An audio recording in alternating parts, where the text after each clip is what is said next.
everybody, and welcome to the episode 5 of Obi-Wan Kenobi spoiler review here from the Geek Buddies and Laura Kelly.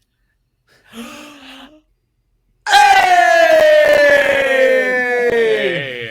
All right, we are back at it this week to break down this penultimate episode of the Obi-Wan Kenobi series. So much happening here.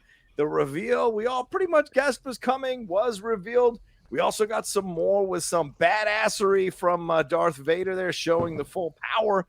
My man can drag down ships from the sky. It's some incredible power being shown there, but also an exploration of Obi-Wan Kenobi, where he's at and what's going on here with him going back to Jabiim. We get Leia involved in this. We got Tala coming back, and of course stuff happens to Tala, which we'll get to in just a little bit. But overall, an incredible story here in this episode, breaking down further the relationship here and the connection between Obi-Wan and Darth Vader, even referencing or de-aging, showing a de-age scene here between them dueling and using that as kind of a template to tell a story of them dueling all these years later. Again, they're on the planet of Jabiim. We're going to get into all of that here on this spoiler review episode. If you haven't watched the episode, go and watch it now. Come back and join us. But let's introduce ourselves first, although Laura Kelly already did. I am the Outlaw John Roken, writer, producer, and host. Great to see you guys. Joined as always by these two gentlemen. Michael?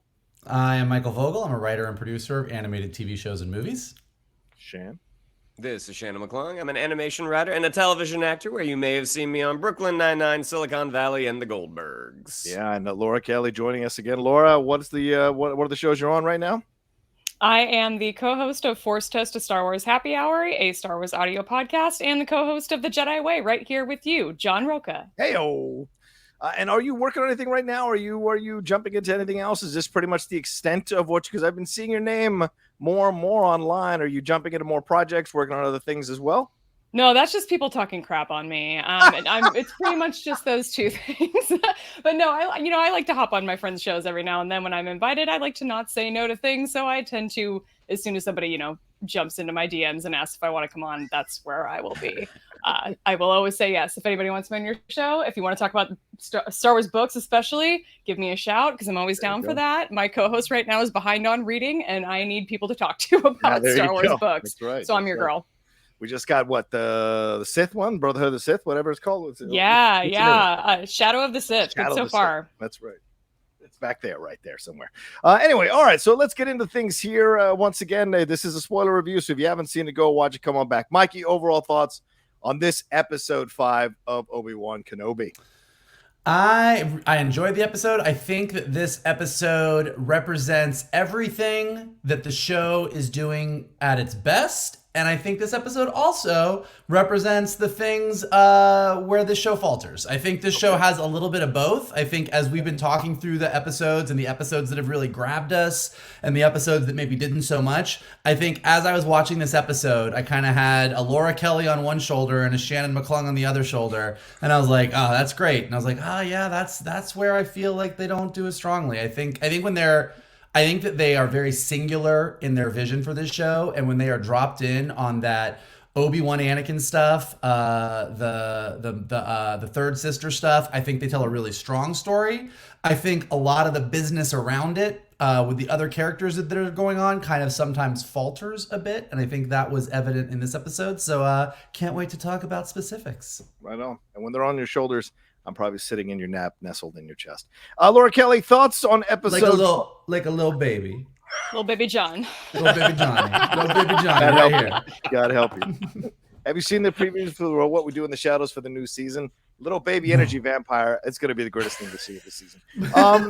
Laura Kelly, thoughts on episode 5? As Mike said, I think he said it off camera, his day started with your tweet. So what are your thoughts overall on episode 5 here? Feeling like the promise of this series really came through in this episode, I believe. What do you think? It did. I would definitely say that. There's a lot of things that have been on my wish list with this show since the beginning, and we got a lot of them in this episode. And I wish they would have spaced some of those out a little bit more. We could have hit on some of those a little bit earlier in the series, but I'm grateful that we got them at all. I absolutely loved this episode. I think it was the strongest, at least for me, it was the strongest of the series so far. So overall, my morning was very satisfying. I got up very early to sit and watch this, and then watched it again kind of over the course of the day, and was just as happy on my rewatch of this episode. So this is going to be the one I think I go back and probably rewatch a lot. Checked a lot of boxes for me. Was there a temptation to put a rat tail in your hair this morning? After just a little bit, just like just a little one, like Leia. It would have been great. Shannon McClung, all right, you're sitting on Michael's shoulder for episode 5. What were your thoughts as you're done watching it? I'm assuming you watched it a second time as well. What are your feelings now on episode 5? I mean, I think Vogel really hit upon it the best in that the things that they do well, they did really, really well this episode. But the things that they don't do well, which has kind of been sort of a recurring theme throughout the past 5 episodes, for me, they're very, very glaring. And you see the promise of what could have been a really, really great, consistent series. But there are some of those supporting characters, some due to the writing, some due to the performer, that I feel kind of drag the show down a little bit. One of the supporting performers for me is the MVP of the show. And I imagine you guys probably know who I'm talking about, but you know, we get to it when we get to it. Right. So you come around on Kumail Nanjiani. That's great to hear. Nailed it. Absolutely nailed it. He did. Yeah, I love this. I stayed up last night. I went to see Elvis last night at a screening. I was wired from that, having recorded my out of theater reaction, edited and putting up. So I was still wired. So I was up. And so because I was up, I stayed up and watched it in real time, which was a really great experience last night. Do I have some quibbles? Absolutely. But overall, this is what I was waiting for the whole time in every one of these episodes that have come before. This is the kind of Star Wars I was waiting for. Are there still some leaps in logic? Are there still some confounding things that they did? Yes, but overall the vibe, the general feeling of it, I think they really captured it here. And going back to the prequels, finally showing us a little bit, de-aged, but still showing us a little bit of these interactions. Not that de-aged. Yeah, I know, fair enough. Between Obi-Wan and Anakin, I think was nice to see. And they smartly ended the duel without Anakin doing what he done, or Hayden Christensen doing what he done at the end of almost every duel with Obi-Wan in the prequels. With the, it was much more of a we're brothers, we're more connected. So you can see the Clone Wars influence, I think, on the ending of their duel there that we saw in the flashback. So, and Star Wars doesn't do flashbacks, so this was kind of in a way a little bit groundbreaking to see this flashbacks used in this way to kind of supplement what we were getting here in this episode. So overall, enjoyed it, but we'll get into our quibbles for sure. But they did a real bad flashback in Rise of Skywalker. Yeah, well, like I said, they don't really do them that often. So we don't talk about that. We don't talk about that. Fair enough. So, and speaking of the duel, let's talk about that overall as a, how can I say, as a story construct, as a foundation for telling this story. Mike, you're a showrunner. You compile scripts. You understand what the overall story is that a show is trying to tell, but then you have a singular kind of episode that steps out and does something really incredible and unusual here. And I thought this construct of using the duel with the de-aged Anakin, the de-aged Obi-Wan Kenobi, lasting through the entire episode, checking back in with this duel as things are happening on Jabiim there between Kenobi and eventually Vader and Reva. They use this duel, I feel like, perfectly in the episode to juxtapose it with that duel, showing that Anakin is impatient, he wants victory, and he's filled with this rage. And Obi-Wan taking his time, being patient, trying to guide him, trying to teach him, saying you can win even without a weapon, which comes to bear again in the duel in real time as we're watching this episode. So what did you think about how they constructed this episode story-wise, using that duel as the checkpoint to reference throughout the episode? Yeah, like I said, I think when they are focused on the specific story that they set out to tell, it's when they really shine. And I think everything that you're talking about is where this episode just nails it 100%. I mean, like Laura said, I think all of us just wanted that flashback to the prequels. We wanted to see these two in something that some would say is maybe a little bit better written, a little bit more nuanced from an acting standpoint. Like, this is the Obi-Wan Kenobi and Anakin Skywalker that we wanted to see. And this, I totally agree with you that I felt I mean, I think this series in general, but this sequence particularly is very, very much in the vein of Clone Wars animated. Like, these two feel like the Anakin and Obi-Wan that we watched kind of go through all those battles together.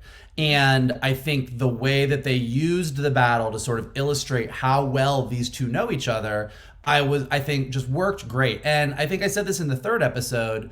I really feel like this show is doing a great job of bridging the gap between Anakin Skywalker and Darth Vader. Like, we understand that that is the story that's told, but, you know, Anakin Skywalker sometimes, particularly the Anakin in the prequels, feels like one guy, and then Darth Vader, with that James Earl Jones voice booming out, feels like a different guy. And this episode particularly, showing those two in that fight scene and then cutting right away to Vader and Obi-Wan and watching how they understand each other so well because of that shared experience, I think was really, really effective. I think the other really cool thing about it is that this wasn't Obi-Wan Kenobi's flashback.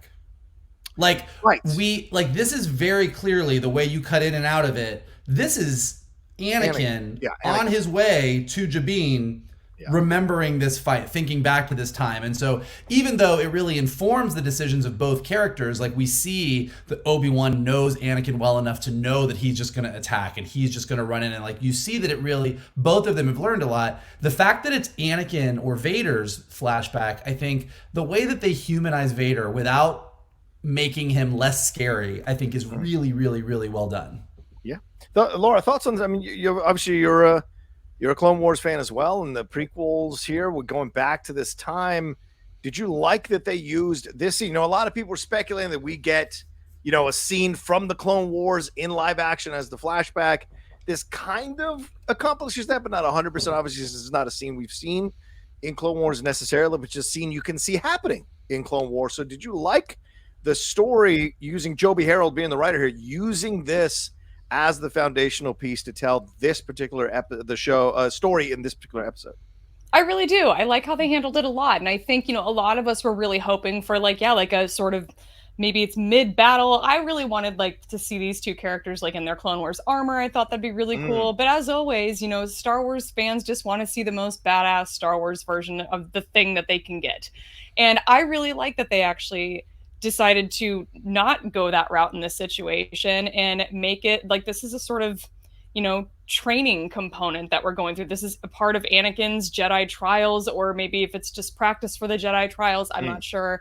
But I like that they took that route when it came to putting all of this together. And I really like how it you can kind of see how all of these characters, not just Anakin and Obi-Wan, how all of their stories are kind of tied together, and how we're kind of, even Reva and Vader are kind of dancing around each other, and the way that their sort of duel was choreographed at the end. And you see some of that kind of, you know, rhyming, if you will, in this training flashback that we're getting between Anakin and Obi-Wan. So I thought it laid the foundation and tied all of the loose ends together in this episode for me perfectly.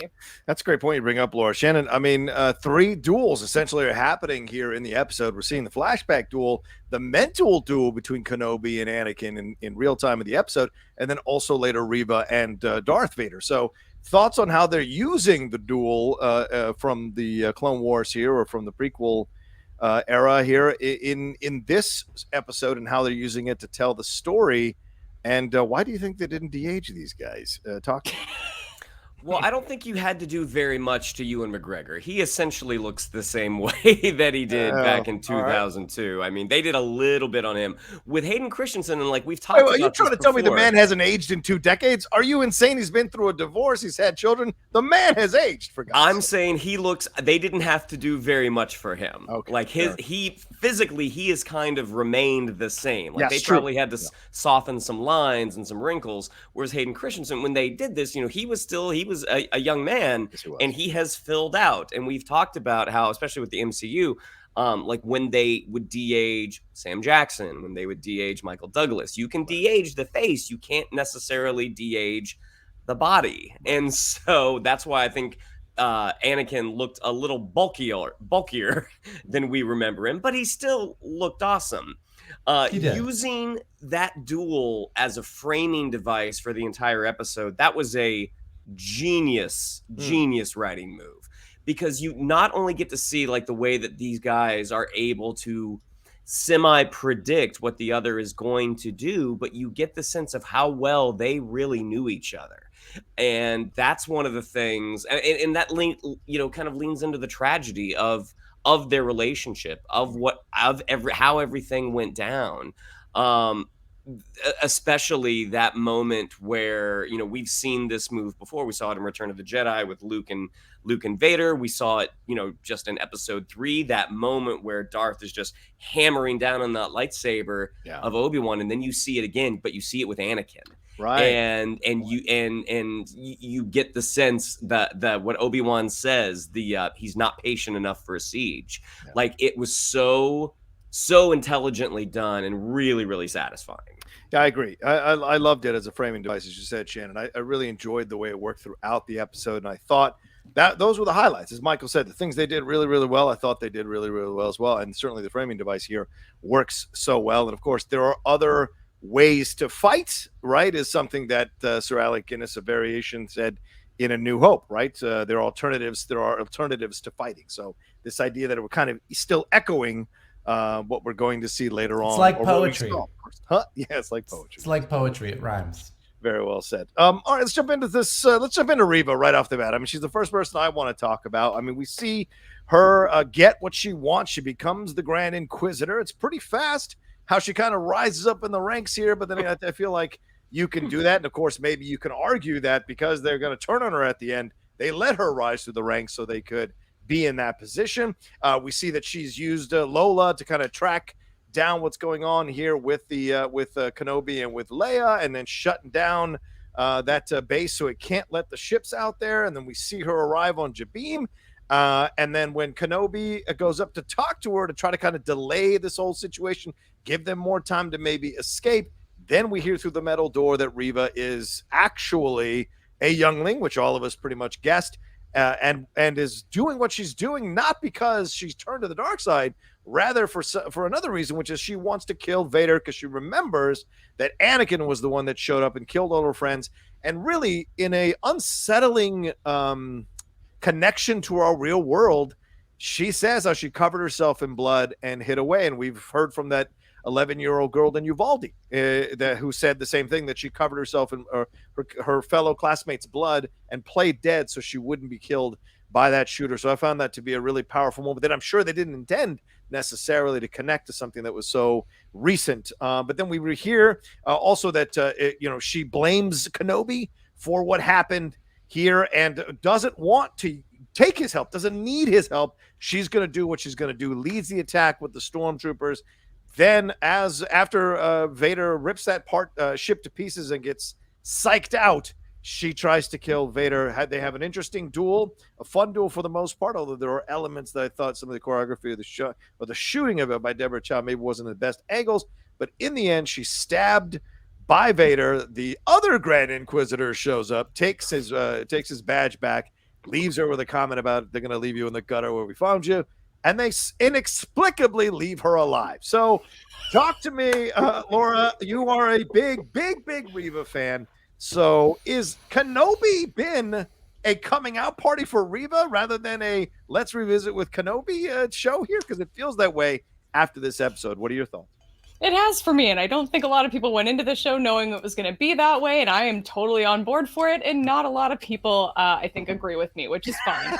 But as you said, I'm a huge Reva stan. This is the moment I've been waiting for. I wish I didn't have to wait this long, because as you said, we all predicted this is how this was going to go. Right. I think after watching the first 3 episodes of this show, Alice and I were talking about, what is this personal connection between Obi-Wan and Reva, and I'm like, she was probably there, saw Anakin, and she knew that Anakin was Obi-Wan's Padawan, and she probably blames Obi-Wan for the fact that Anakin was running around. And that's exactly what it was. It was a fairly predictable outcome here. I just wish that we didn't have to wait until the second to last episode to actually get to it. But I really love everything that they did with Reva in this. I like how they sort of brought her into the flashbacks too, and we see her, the poor young Reva with her big sad eyes, looking up at the camera like a sad puppy. It was just the most pathetic, sad but cute thing. And just we all had to relive Order 66 yet again, all over again. And it's, that heart-wrenching moment that I really enjoy, but it's just brutal every single time we have to see it. But I think the thing that really stuck out to me about Reva in this episode in particular was sort of how her story kind of rhymed a little bit with Tala's. We saw, Tala talk about how, I saw this horrific thing happening and I had a choice to make while I was standing at a crossroads if I could lean into it or I could try and do something about it.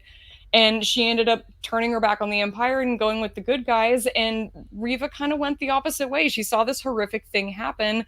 And, whatever other circumstances led to it, she ended up turning to the dark side and becoming an Inquisitor. So the fact that their stories are kind of this weird mirror image of each other was really intriguing to me. I really like how they took the time to sort of connect Reva not only to Vader, not only to Obi-Wan, but also to this character Tala, who we did not get near enough of, sadly. But overall, I really bitches. Yeah, I'm mad at Tala. For real. I was so mad. Anyway, we'll get to this. But we all knew it was coming, right? Like we all kind of predicted last episode, like she's not gonna make it out of this show. I was holding out hope, but y'all told me I was wrong, and you were right on that one. Sadly, we were right. But yeah, this was for me, this was a huge Reva episode, and I really appreciated that. So I think probably one of the many reasons this was my favorite episode we've had so far.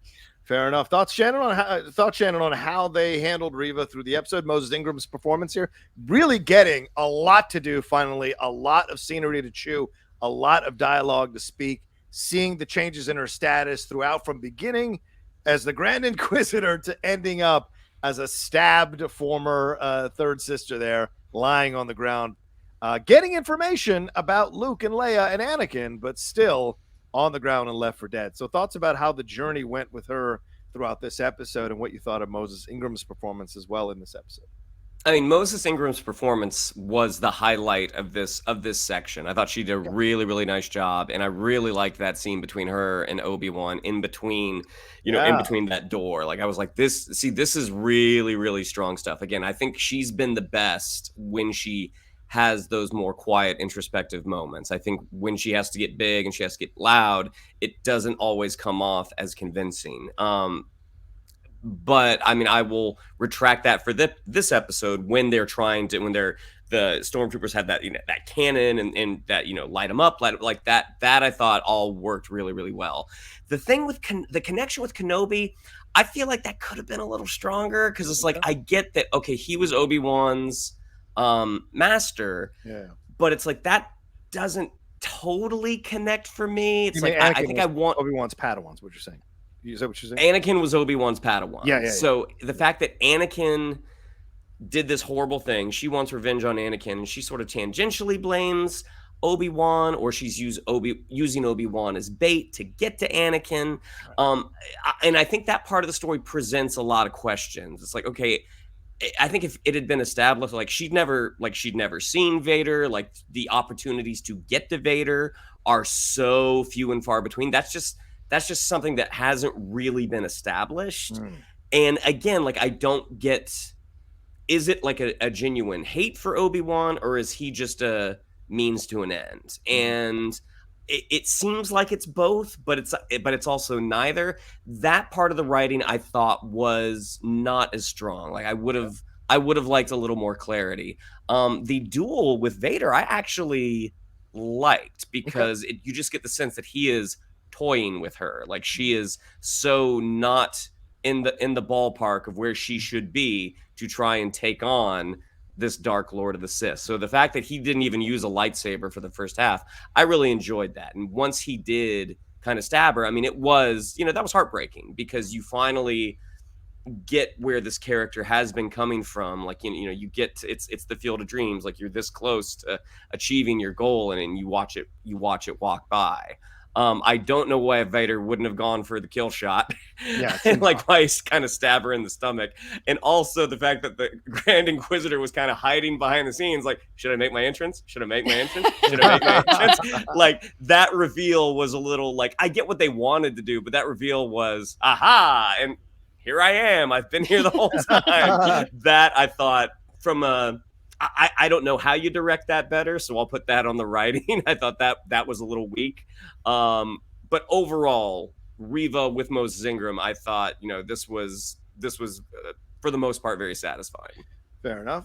Mike, they put her through the ringer in this episode for sure, as I said, from top to the bottom by the end, but certainly getting these quieter moments, getting these louder moments, showing her power, showing her strength. A lot of similarities to Anakin, going in head first, rage-filled, seeking vengeance, wanting to prove herself. There's so much that has connective tissues to Anakin's Vader here with Reva, except Reva thinks she's on the good side, even though these characteristics are there that are very reminiscent of a Sith Lord on the bad side that she wants to kill. What did you think of how they handled Reva in this episode and Moses Ingram's performance?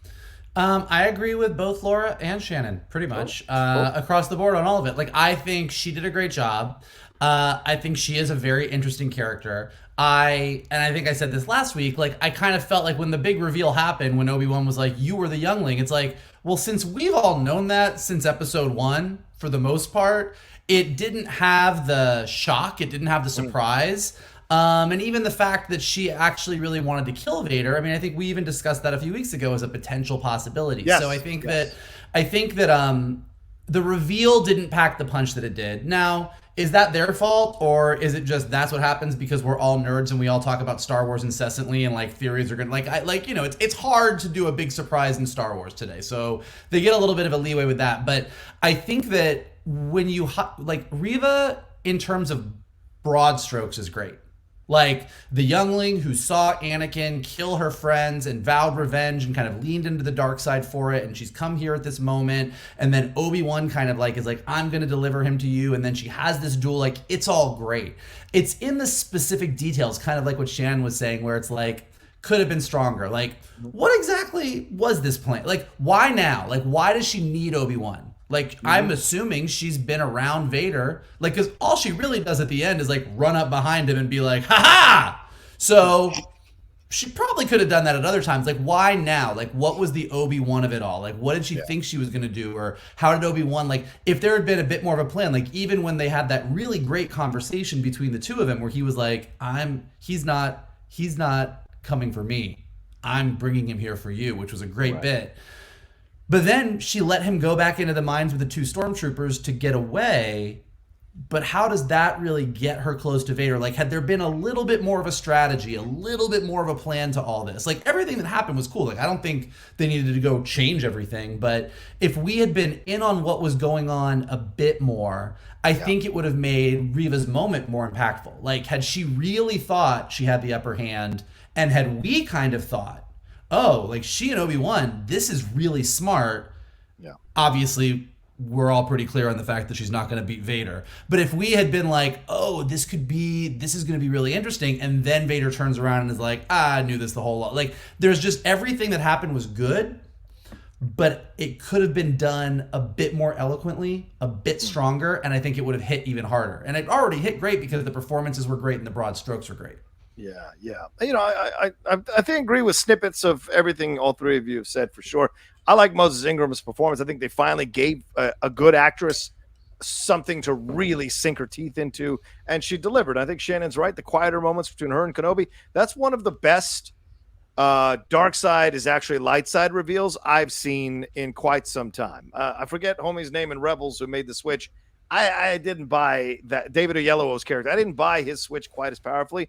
I liked the way that the way they shot her, and that she's down and looking, you can see, and then the flashbacks to seeing the things that she saw. It was great to see Hayden Christensen in that blue light of anger under the hood, seeing the older Hayden that carried a little more weight to a little more evilness to it that I thought was really great to see. But I agree with you, Mike. The specificity was missing a little bit because, why blow it now in this moment? When really, as he's distracted by taking down the ships, that's the moment to strike, or even that's how the second ship escapes Darth Vader's grip, is that she attacks him as he's about to stop the second ship. So then that makes sense that Kenobi being on the second ship is what she needed as bait to distract him. And she could get a shot in, but not necessarily a kill shot or a hard shot. And he's able to at least be a little bit taken aback and then boom, boom, boom, handle his situation. I don't know, because you want Vader also to be one step ahead of everybody else. That's the mystique of Darth Vader. So somewhere in the middle, maybe they could have figured that out in a way that would have worked overall, because it does seem odd that she just blew it. It's even more odd that they left her alive. there's no way this guy's killing Yeah. younglings, but he's going to leave her alive. That seems so odd to me, unless there's a reason to this, that, you know, he left her alive because of her determination, her anger, her desire to get back at him. There is still something he can use her for down the road and take advantage of her aggressiveness, as Obi-Wan took advantage of his aggressiveness in this episode. Possibly. I'm just throwing it out there. But yeah, maybe, I don't know. Yeah, go ahead. There's a really good thing. Like, there's a script exercise that you can do on your own scripts, particularly. You can do it on other people's scripts, but like, it's really good to do it to your own, because when you're writing something, you know what you need the characters to do. Like, Right. you know, you need this character to be alive for the episode, or you need this character to kiss this person, or you need this character to do that. So sometimes when you're writing, you subconsciously do little cheats. Yeah. A character just survives because, or this person walks away because you need it. So going through a script and going with each character, like, what do they want? And reading and making sure that they are doing everything they can do within their power to make that happen. And then when you get to a point, like we got to in this episode, where Reva is lying there, you know, with a lightsaber through the gut, and the Grand Inquisitor and Darth Vader walk away, you would go, huh, they probably wouldn't do that. Yeah. Unless there's some other double cross down the road, they probably wouldn't do that. And then you kind of like come up with some solution. You know, something happens. There's an explosion. She rolls off a cliff, like whatever it is. Right. And then, you know, like there's ways that you do that. And I do think that, again, this is where I think the Obi-Wan series on the whole falters a bit, is that a lot of times characters are doing things and you're like, well, they needed to do this because, and you let it slide because the broad strokes are so good. But I think that the whole series could use a little bit of a, you know, to Laura's point, okay, well, he probably should have put on that stormtrooper armor, and then none of this would have happened. So how do we get rid of this stormtrooper armor so he can't? So there's a lot of those moments throughout. Yeah, I think a couple of more episodes maybe would have helped the series. This idea of 6 is driving me nuts a little bit, because you're introducing too much to try to shove it into 6. And if you're going to have 8 or 7, and 2 of those episodes are Mandalorian episodes, that really doesn't help you either. So they've got to figure out how to tell tighter storytelling, because that's what people are going to appreciate more than you being an expansive story within 6 episodes that introduces all these characters and all these systems and all these situations, but doesn't give enough time for these characters to breathe. I would have loved an entire episode of Reva exploring what she did from childhood to falling in with the Inquisitors and becoming an Inquisitor, and seeing the horrible stuff she endured and committed in order to get into this position to go after Vader, and then wondering if it was all worth it as she's lying there stabbed by Vader on the ground. That's a more interesting, compelling character journey to send a character like this on, and especially to give a character like, an actress like Moses Ingram, to do. Give her this to do. It would be great to see. But let's move on to Jabiim and Kenobi. Things are getting dire on Jabiim. Things are getting crazy. Kenobi sees that the mission that they went on to rescue Princess Leia delayed. Everybody else getting up. I get so mad when I see stuff like that, and everything's getting pushed back now. So all these people are in danger now to save Leia because of what Kenobi wanted to do. We see him looking at stuff on the walls, the Jedi stuff on the walls. We'll get to those Easter eggs in a little bit, but we see maybe those are the last records or whatever. And of course, we're sensing overall that Order 66 is all over this thing. And Kenobi and Roken rally the forces when they hear that Vader is coming with Reva to get them squared away, to stop the Empire coming after them, and buying them enough time to get their systems back online, because Lola has disabled the systems, and only Leia can climb up there and save the day. No one else is small enough, apparently, but she climbs up in there, eventually disables Lola and finds that little tracker quite easily and saves the day here, gets the thing open. And then we see Obi-Wan kind of sneak off and take this message from Bail Organa on the holo projector, who is telling him, hey, haven't heard from you. I'm a little concerned. It's been a while. Is my daughter alive or dead? So all of this, and said he's going to head on off to Tatooine to defend Luke and to talk to Owen about the situation. So we see that come into play later on when Haj drops the holo projector there, and Reva reads it. And then later on, we see aboard the transport that Kenobi feels this disturbance in the Force, for the lack of a better term, because of Reva seeing what's on the holo projector and might put Luke in danger. We also lose Tala in the battle here with the stormtroopers, and really, Ned B, man, another droid goes down in defense. I think I felt more for the loss of Ned B than I did Tala, even though I love Tala. I didn't want her to go. Ned B's death was devastating. Shots fired. So, Shannon, maybe as the big loader dude, I felt that connection a little bit more than Tala. So you talk to me, Shannon. What's your feeling on this? Everything that happened on Jabiim with Kenobi and with Roken and the group there, and the way they handled things with Leia, and of course at the end, and the passing of Tala and Ned B, I guess. Yeah. So again, those broad strokes, I thought everything was really, really good. You know, it's funny because, you know, you talk about how this giant group of people didn't get to leave because Leia, because they took the ship to go find Leia, but there's a second ship. So that immediately flies off. That's true. So that's one of those things like, okay, again, just for clarity's sake, you talk about how this one just got, there are just little one-line fixes that you can do that that can address those issues. And a lot of people probably don't notice them. And that's just because, I've written under the iron fist of Michael Vogel. So there are, these are all things, these are things that I have learned to, try to address in my own writing. The moment where Roken gets back and he's just like, we got her. And this crowd's like, whoa. I'm like, wait, did they know? Yeah. Like this information really hasn't been communicated, has it? Like, do they care? Like, great, some random rich kid is safe. Now we can go. So I didn't think that was awesome, but O'Shea Jackson Jr., who, again, I talked about last week, like, I've not always been a big fan of his work. I liked him in Straight Outta Compton. He's doing awesome here. And it's such a shame that it's an underwritten role, because you get the sense that he could really, he's delivering so much with such small moments that if you, again, with these episodes, like, I don't actually think you need more episodes. I think you just need to flesh out the ones that you have, because if you're on average clocking in at 40 to 45 minutes, it's like, take another 15 minutes, take another 10 minutes. Like, you can do so much. You can do so much with that little bit of time. To the Kumail issue, who I'm going to start to call the stakes sucker. Oh, wow. Anytime he shows up, it's immediately, whatever dire situation we're in, those stakes vanish. You're not wrong, man. I mean, they totally vanish. And part of it might be the way that character is written. Part of it's the performance, but also I think he's doing what they're telling him to do. And it's like, what? Let's see a Kumail performance where he's not yucking it up. They talk about when, I think it's right in the aftermath of Tala's death, like, is Leia almost done? And like the shot's on Kenobi, and like it's a slow motion shot. It's very dramatic. You can hear Roken ask, is she almost done? Leia, you almost done? And I'm like, what the hell? Like, that is such a bad take.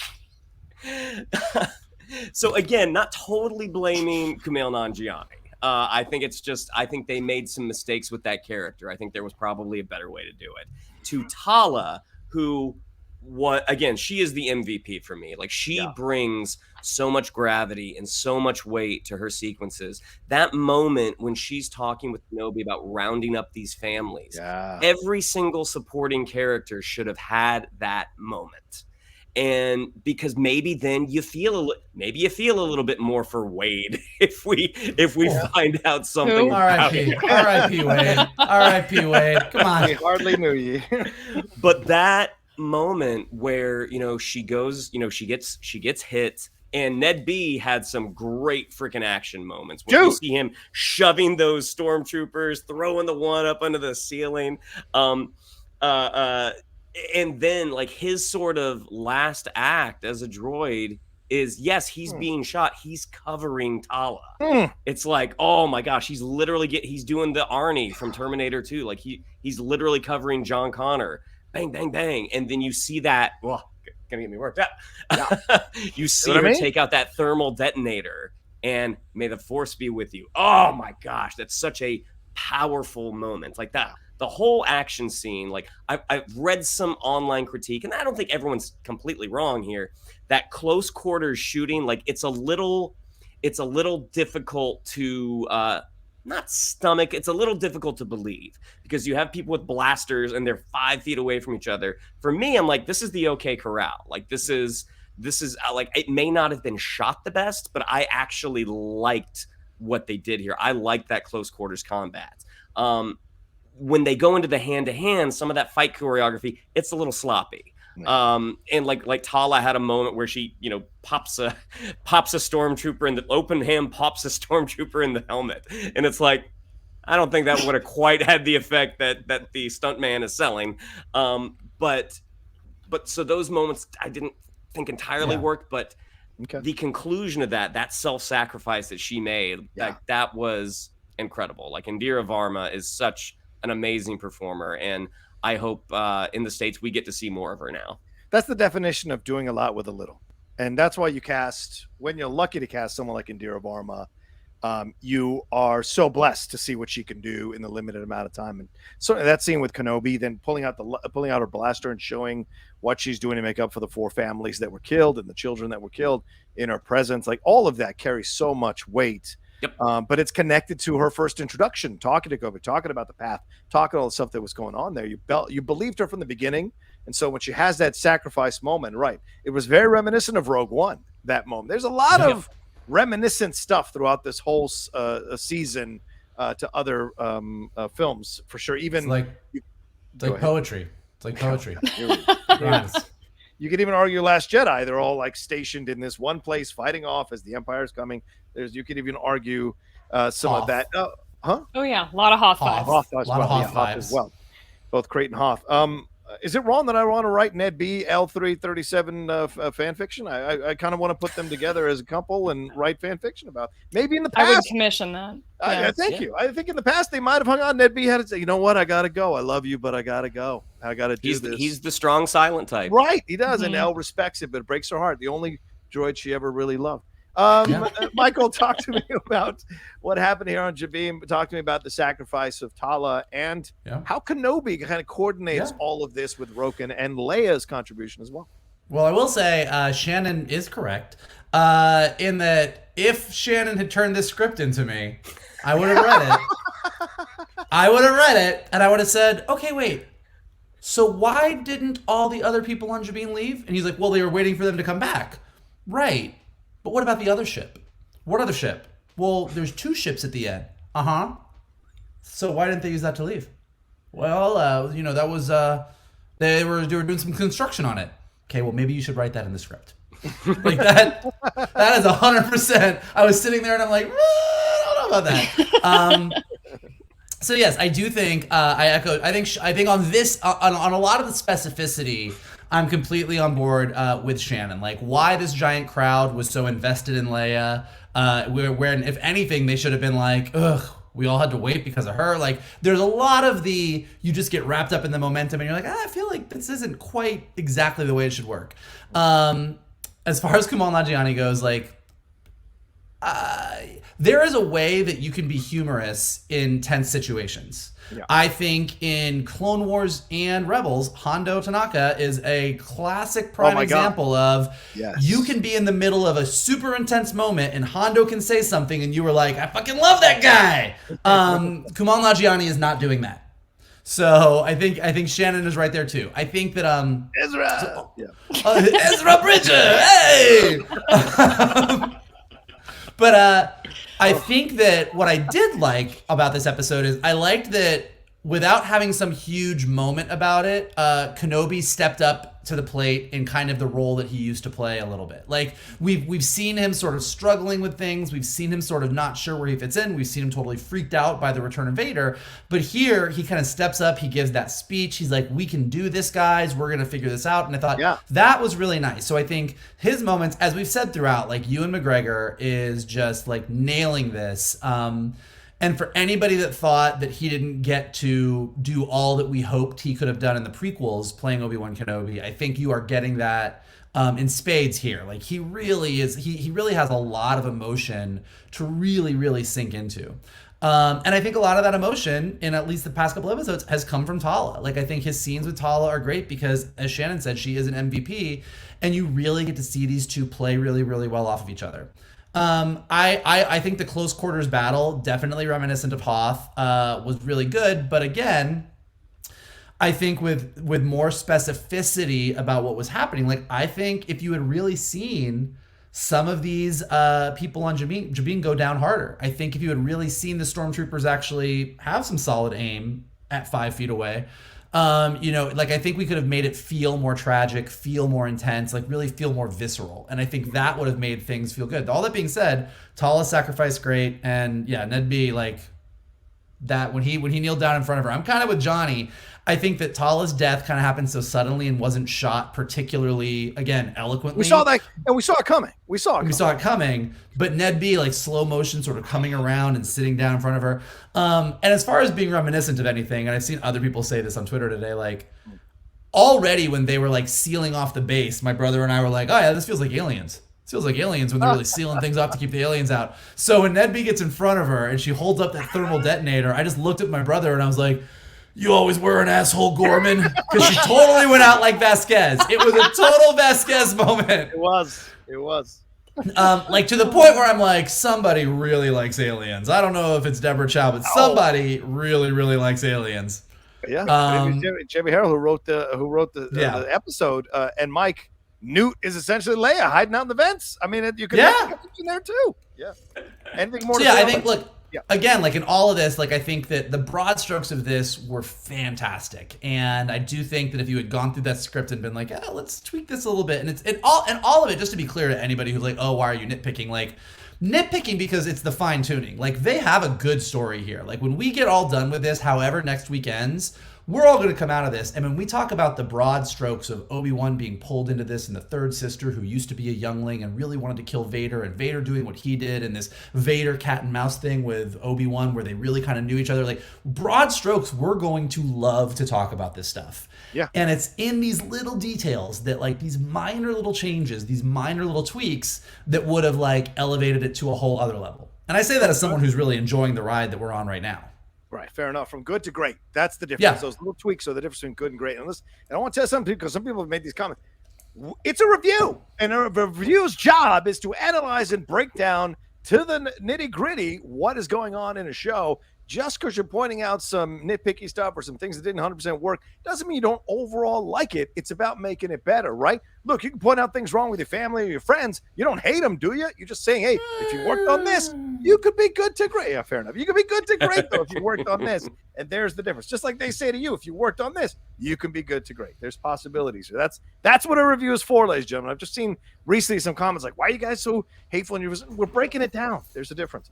Laura Kelly, Jabiim, a lot going on here. Talk to me about what you felt about how they handled things on this planet, as the guys have brought up certain points here as well. What are your thoughts on how Tala's sacrifice went down? Ned B, Obi-Wan's inspirational speech, although quick but inspirational, Roken's role in all of this, the people's role in all of this, and Leia sneaking into those vents, taking care of business there with Lola. Well, I love Leia sneaking into the fence because that was a very common tactic used in Star Wars animation, particularly in Star Wars Rebels. We were crawling into vents a lot, true. Trying to sneak around the Empire. So I appreciated that little detail just for that. I wanted to ask, was it one of you guys on this show, because I couldn't remember, that just hates Trandoshans? Which one of you is that? I don't think it was us. Not us? Okay. There's I am not a speciesist. I mean, that's good. See, it's good to not be that way. Somebody I talked to recently was talking about how much they hate Trandoshans, and I was like, oh, they must have real enjoyed that little cameo that family of Trandoshans got in this. But beside the point, I really enjoyed Obi-Wan's speech in this. It was quick, but it was really giving, he's saying they're stronger, they're better equipped, they're better trained. It's giving a lot of we're outgunned, outmanned, outnumbered, outplanned in Hamilton vibes. And I was 100% on board for it from the beginning just for that. And I love that we've seen this character growth in him from episode 1. I mean, when he's hanging out on Tatooine and he won't even help his, like, co-worker at this work site who's like gets half of his pay cut for no reason at all, like, and now he's standing up and he's being that general again. I love that journey that we went on to finally get to this point. I think that just it works really well for Obi-Wan's story, and I'm really excited to see where they end it. I'm really curious because I'm like, we know he has to end up back on Tatooine, but like now he's seen all this, so can we at least maybe imply that he's going to be helping out with all of this path network in the future? I don't know. I would like to see that. I'm fully on board to just be along for the ride and see where they take us, but I'm really curious as to like where they're leading with this. Where are we ultimately going to leave this character besides doing this ultimate showdown with Vader, which sounds like it's inevitable. But I think that's, for the most part though, his journey so far has been really great. We had a lot less Leia in this episode, but I like what we got. I think she's rhyming a lot with Ezra early season 1 and season 2 of Rebels. Also, we got the call out of Gorel, which is another planet featured in Star Wars Rebels. So I'm loving these little Easter eggs that we got. Tala and Ned B are giving a lot of Cassian and K2 vibes. I'm like, Cassian was this one character we got for like 2 hours in a movie. Like, we had so little of him, and now we're getting this whole 24 episode series of him. I'm like, that's kind of something, like, I wouldn't be opposed to seeing that with Tala, because this journey she's been on sounds like it's been really interesting, and I wouldn't be opposed to seeing more. Their characters were sort of very similar to me, and I just would like to, I think, be on a longer journey with her. We all knew it was going to be quick. We all knew she probably wasn't going to survive this series, but I wouldn't mind going back and seeing what came before. Yeah, fair enough. And giving a little background here on Jabiim, the planet of Jabiim, as I'm looking at some references here. It's from this is legend stuff that they've kind of brought into now canon, and it's a reference to the comics that were published in the early 2000s by Dark Horse. The story begins in Star Wars Republic number 55, which was also called The Rainmaker by Hayden Blackman and Brian Ching, and then issues 55 through 59 were collected into a trade paperback called Star Wars Clone Wars Volume 3, Last Stand on Jabiim. And this planet is essentially going through the civil war within themselves, as well with the Separatists and the Republic there. In the comics, by the time the Clone Wars have begun, the Congress of Jabiim is taken over by the planet's nationalist faction. Kenobi is sent in with Anakin, who is still his Padawan, to kind of help out the loyalists there to the Republic when the Separatists start to grow in power. And then eventually Obi-Wan is supposedly killed. This sounds familiar, doesn't it, from Clone Wars? Supposedly killed, and Anakin is thrown in with the other Padawans whose Jedi masters have been killed. And then by the end, he thinks Obi-Wan is dead. All the other Jedi are dead. It's left up to him to decide if they're going to take off with the clones and the rest of his army, or let the clones sit and bring the loyalists onto the ship. And he decides to take the clones and leaves the loyalists there on Jabiim and takes off, which is a pretty huge decision that Anakin has made. So the irony that they're back again, Obi-Wan and Anakin on Jabiim for this episode is really interesting. So there's a lot more obviously involved, and that goes on in the stories, but that's pretty much the summation of Jabiim's connection here. So now this Legends thing, just like Thrawn and so many other things, have been brought into canon here in Star Wars. So fascinating to see what they pick and choose to use, and the symbolism and connections that they have here back in Legends and then now into canon. So, and let's talk about that ending. What do we think about that ending? Vogel, what's going on here? Why does Obi-Wan sense the disturbance in the Force? Does he sense that Reva is going to head to Tatooine to try to lure Vader there? Is she going to have a final confrontation with Vader there? Is it going to be Reva and Kenobi versus Vader? Why does he sense the disturbance? Why does he sense there's danger for Luke in this situation? Well, it's going to be first I just want to say, just despite the double ship issue, Vader bringing a ship down and like ripping that wall open was my favorite part of the episode. I just want to be real clear on that. Holy shit, it was great. But yeah, I think that, this is really interesting because we're getting up to the end of this, and whether we get more Obi-Wan Kenobi after this or not, there's a couple things, and look, they have we were wondering where the Grand Inquisitor was. We now know where the Grand Inquisitor was. We were wondering how Reva knew that Anakin was Darth Vader, asked and answered. But Darth Vader really, really can't know that Obi-Wan Kenobi has been hanging out on Tatooine, and that like there's a couple things here. And so Bail Organa giving, Reva got just enough information to know that there's something really important with Owen on Tatooine, and we know from the early episode that she knows who Owen is. So where Reva's story is going to wind up is going to be really, really interesting, and how, and what Obi-Wan Kenobi knows and how it goes, because I'm assuming and I'm hoping that we do get one more big final confrontation between Darth Vader and Obi-Wan Kenobi. We damn well better. Damn well better, dude. She said it was a rematch for the ages. That's what Kathleen Kennedy said. So, and I don't think that can happen on Tatooine. That would be unless they really sell me on Darth Vader thinks that Obi-Wan Kenobi is dead and just leaves. So it's like I'm really curious, because it was really cool to kind of bring Luke back into this. Like, we spent so much time with Leia now that, this realization now Luke is the one in danger because Leia's kind of out of danger, and Kenobi kind of sensing that something is off, something's not right. Him kind of dropping back into being a part of the Force is really good. But, I think that how they wrap all this up is going to be really, this is the big challenge of Star Wars and the way they tell stories, which is, we love that they fill in the gaps. But filling in the gaps, you have to really walk a tightrope. And I think the ending of this is going to be really, really interesting. Okay. Laura, thoughts on this ending here? What do you think it means? What do you anticipate we might be seeing here in the 6th episode connected to this ending? I'm not sure what I anticipate. What I hope is that we're going to get like a redemption story for Reva. I don't think it's coming. I want it so badly. I want it to be, she found out that there's some youngling on Tatooine and now she wants to maybe go try and help. But that's not it. I know it's not it. I know that she's angry, and we're going to have to see where that takes us. But I think, for the most part, a lot of this, she's justified in her anger. I mean, given what happened to her and what's happened to her up to this point, like, I'd be angry too. Maul was too angry to die, and now apparently so is she, because she has now been stabbed twice, and she is still with us. That's true. And I don't understand.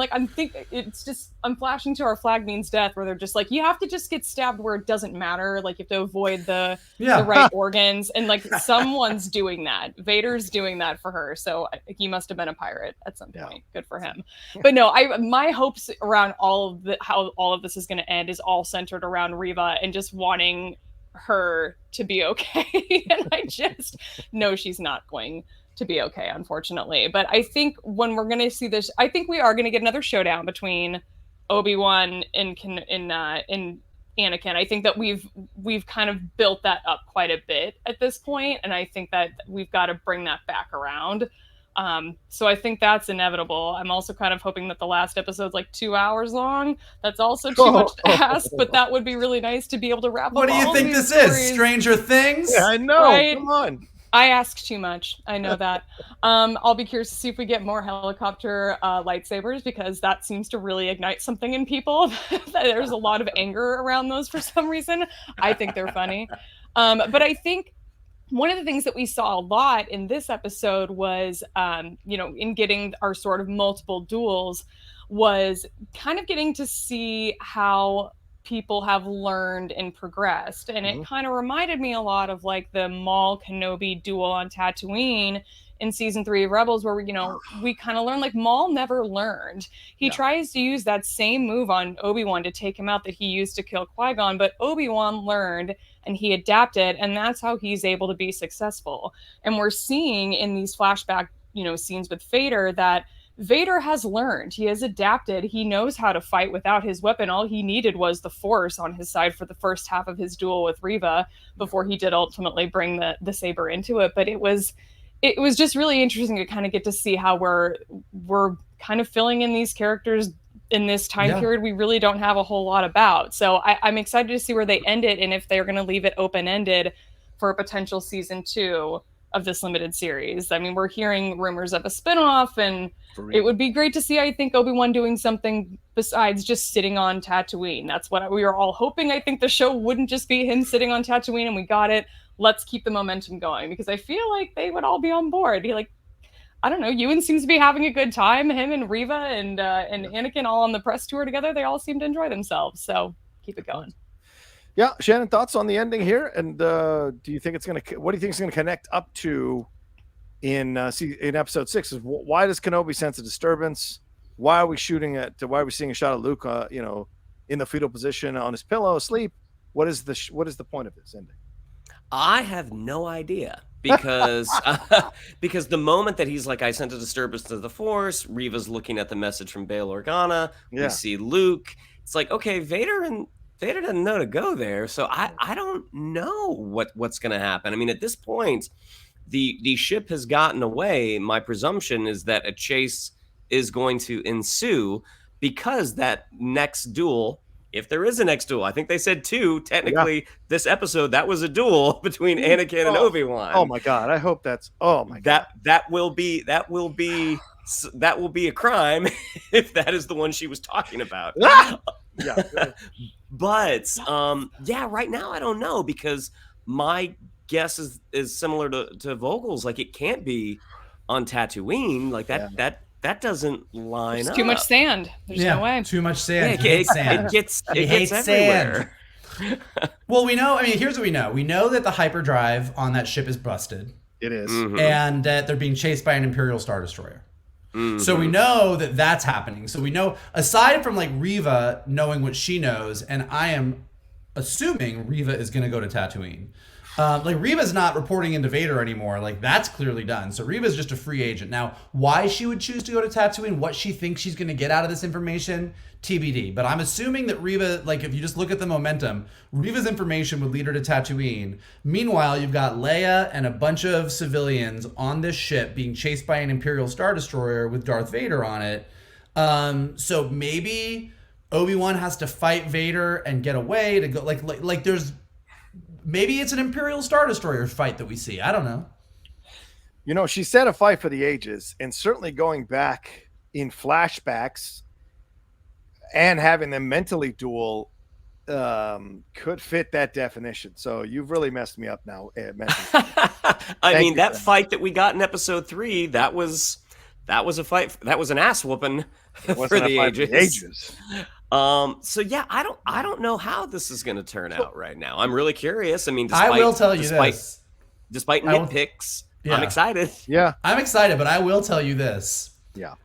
If next week they pull one of those tricks where it looks like the ship is destroyed and Obi-Wan gets away and Darth Vader just thinks he's dead and like flies off, I think there's going to be a lot of mad people.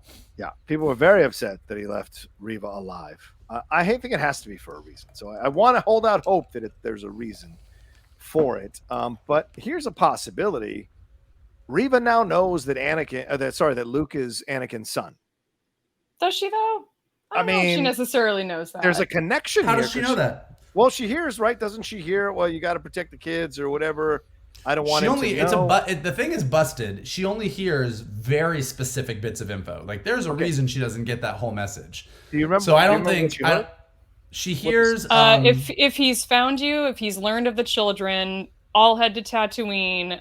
Owen help the boy, and that's all they got. If he's learned of the children, so that if could he's found you, if he's learned of the children, that could be any children. Could be any children. Force-sensitive children. Right.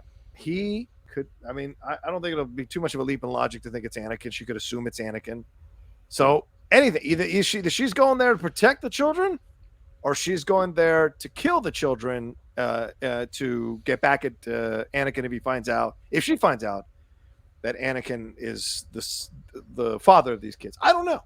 You know, so just throwing out all kinds of possibilities here. I mean, she could just as easily think they're Obi-Wan's kids than Anakin's kids. I mean, there's no... Yeah, I think there's like... He's a Jedi. Jedi's not supposed to have kids, so... Well, Anakin and Obi-Wan were both Jedi. So if she's going to presume one Jedi has kids, she might as well presume another Jedi has kids. He's not a Jedi. I think that... All right, go ahead. Well, you think... I'm pretty sure. Look, I don't know how that metal suit works, but I don't think that Darth Vader is hitting it with anybody. There's no need. Go ahead. No, I do think. I mean, like, I think there's a good possibility that Reva might find out the truth, what she does with that information or doesn't do with that information, or where that leads her story. Like, there's going to be a lot of, and I'm sure that, like, in classic Star Wars fashion, there's going to be a lot of things that are left open-ended too. I don't think this is all going to get wrapped up in a perfect bow. Whether we get a season 2 or more Obi-Wan Kenobi or not, I think they're going to leave some things open for us to all argue about on Twitter incessantly for the next year and a half. And I did like that they they had the duel on Coruscant. It's bright, there's light, it's, everything's great and fine, and then their duel later on Jabiim, which is a much more darker situation. So it's a nice juxtaposition as well. Here are the Jedi that were on the wall. Corwin Shelvey was on the walls. First appeared as an NPC in the Galaxy Guide 9 supplement of the classic West End RPG from the 1990s. He's a character game masters. He was trained as a Jedi in the years after the Purge, learning the ways of the Force from a Sullustan Jedi master named Darren Arcanian. So Darren Arcanian, I guess. There you go. Shelvey became part of Luke Skywalker's new Jedi Order after the fall of the Empire. And I think that's part of and Corwin as a Jedi now is much earlier in Legends. Tiberius Anderlock was another one that was referenced as a Jedi pilot from the online PC game Star Wars Galaxies, which ran from 2003 to 2011. Drake Logan is another one, and that was from a variety of web comics that were posted on Hyperspace, which was the official Star Wars fan club online portal. Drake Logan's on a cave wall, which we saw. He's a Jedi Padawan from the story Reversal of Fortune, who, after fighting alongside Anakin during the Clone Wars, survived Order 66 and later clashed with Vader. He also interacted with several Clone Wars characters, including General Grievous, Isla Secura, and Barriss Offee. And Gorel, the planet Gorel, as you mentioned here earlier, Laura, getting a shout out again, mentioned all the time, and is mentioned through a variety of books and comics, is the site of a Phoenix base home to a rebel cell, key to some of the early decisions that turned a scattered network of anti-imperial fighters into an organized rebel alliance. So, that's a lot. We're getting all these Jedi referenced. Are we going to see anything down the road with any of these Jedi? Probably not, but they're probably just winks and nods to the hardcore Star Wars fans. So that's They're nice. all hanging out. They're all hanging out with George Kenobi. Oh, God. When you all saw those lightsabers, did the one kind of look like Mace Windu's to anybody else?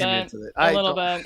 Okay. Mace Windu's lightsaber is at the bottom of a gutter in Coruscant. He flew out a window. Coruscant is several miles deep. The man is dead. His lightsaber is there. Just saying. Okay, these two can exist independently. Like, the lightsaber could have survived. Fair enough. All right. Any final words? Anything we missed? Anything you want to say? I mean, we talked about. I think all of us had the same reaction when Vader held that ship for a second, then ripped it apart.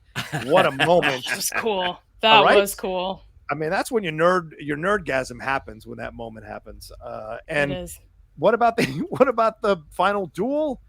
We all spoke on that, right? And I think those were the two real big highlights of the episode for me. I don't know about for you all. So I think that despite all the little quibbles and stuff, I mean, and we said this with the third episode as well. Vader feels like Vader. Yes. Oh, like Ewan McGregor is killing it as Obi-Wan Kenobi, and even though we're getting a good amount of Vader in these episodes, like, he still feels like Darth Vader. Like, this is the badass Sith Lord that we grew up with, and I think that they deserve a lot of credit for that, because there's so many ways that they could have made choices where you'd be like, and he feels great to me. Agreed.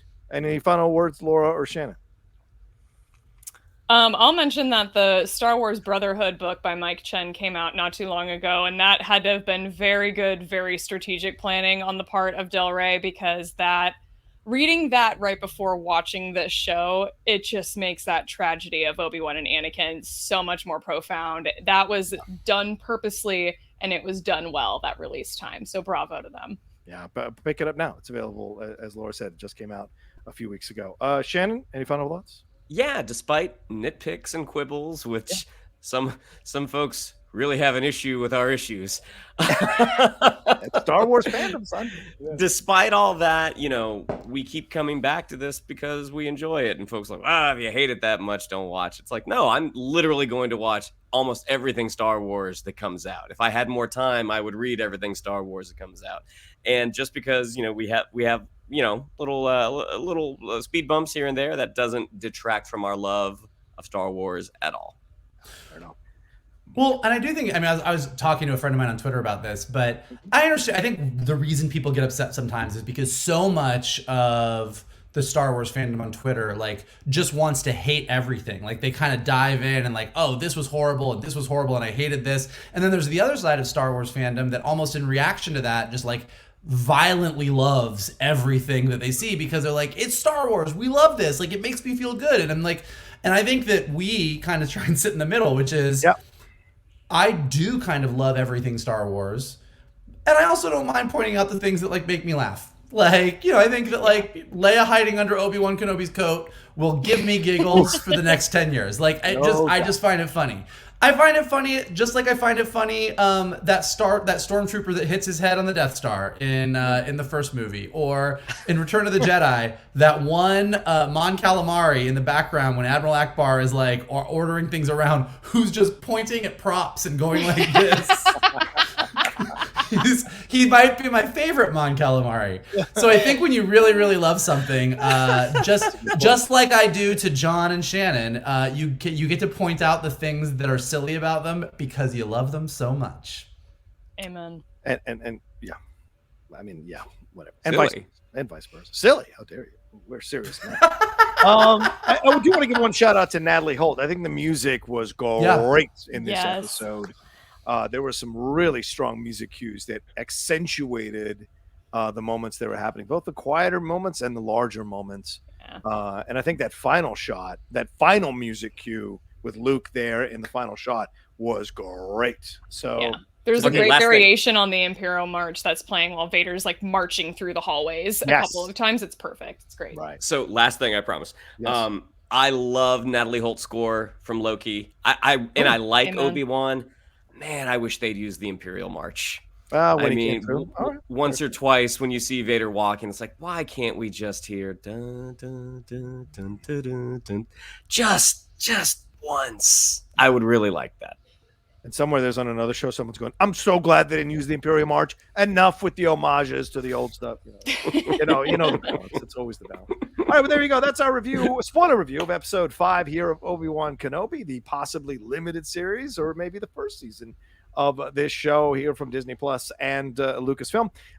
We appreciate all the comments that you leave down below. We appreciate all the interactions we have with you, whether good or bad. We love them to pieces because it means you're watching or listening, and that matters. So thank you very much for watching and listening to this spoiler review. Shannon, what do we have to tell them? Yeah, if you'd like to follow us on social media, on Twitter, it's at Geek_Buddies, on Instagram at _Geek_Buddies. If you'd like to follow me on social media, on Twitter, it's at Shannon_McClung, on Instagram at Shannon the Geek Buddy. If you would like to follow Mr. Vogel, it is at MK2, and if you would like to follow Mr. Roka, it is at The Roka Says. Mikey? If you liked what we thought about Obi-Wan Kenobi, or if you didn't, we don't mind either way. We're just glad you're here. And here is what you can do to make sure that we continue to drive y'all crazy as we talk about our favorite things about Obi-Wan Kenobi. You can hit that like button below. You can subscribe to Johnny's Outlaw Nation page where he has tons of amazing content. Some with us, some with Laura, some with other people. The man is busy. Leave your comments below. I'm sure you have some opinions. Let us know what you think about everything. If you're listening to us on Spotify or Apple Podcasts or anywhere podcasts are available, leave us some stars and leave us some comments. It helps us go up in the rankings. And as always, the best thing that you guys can do is retweet this video, post it on your socials, and share it with your friends to tell them to hang out with your buddies, the Geek Buddies. Yeah, and thousands of you watch our show. Thousands of you listen to us on the podcast. Share the show. We want to build the community. That's your one job, is to share the show. You had one job. The Geek Buddies on it. We would appreciate it. And we also appreciate the great Laura Kelly joining us yet again for another review here on Obi-Wan Kenobi. Thank you so much, Laura Kelly. Please let them all know where they can find you and what you got going on. Oh, thank you so much for having me, guys. It's so great talking Star Wars with you. If you want to come find me on Instagram and Twitter, my handle is at @shutup_Laura. I just pretty much violently love Star Wars, as Mike alluded to earlier, and I'm one of those people you can come chat with about Star Wars online. Find me at @shutup_Laura. The show that I host with my friend Alice is called Force Toast, a Star Wars happy hour, where we drink wine, love Star Wars, and also make fun of Star Wars. And it's a lot of fun. So you can find that at Force Toast Pod, and then the show I host with John right here on his channel channel is The Jedi Way. So be on the lookout for new episodes probably sometime in the next week, right? Yeah, absolutely. Nice. Yeah, we've got some ideas for sure. And thank you all so much. We appreciate madly. And the other people we appreciate madly are Carbon Health. Carbon Health, thank you so much. They power and sponsor all we do here on the Geek Buddies and the Outlaw Nation. If you've got some healthcare issues you need checked out, like getting stabbed by a lightsaber, Carbon Health is where you need to go. They offer virtual care. They offer in-person care. They got 100+ clinics all over the country, 50+ clinics in California alone, doing a lot of COVID testing. The numbers are going up. You want to get that taken care of.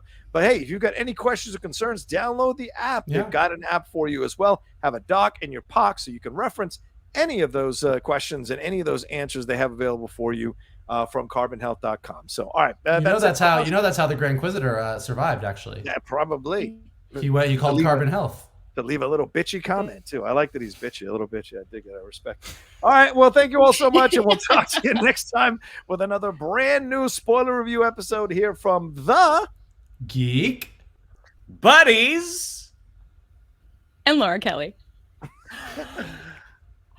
Hey!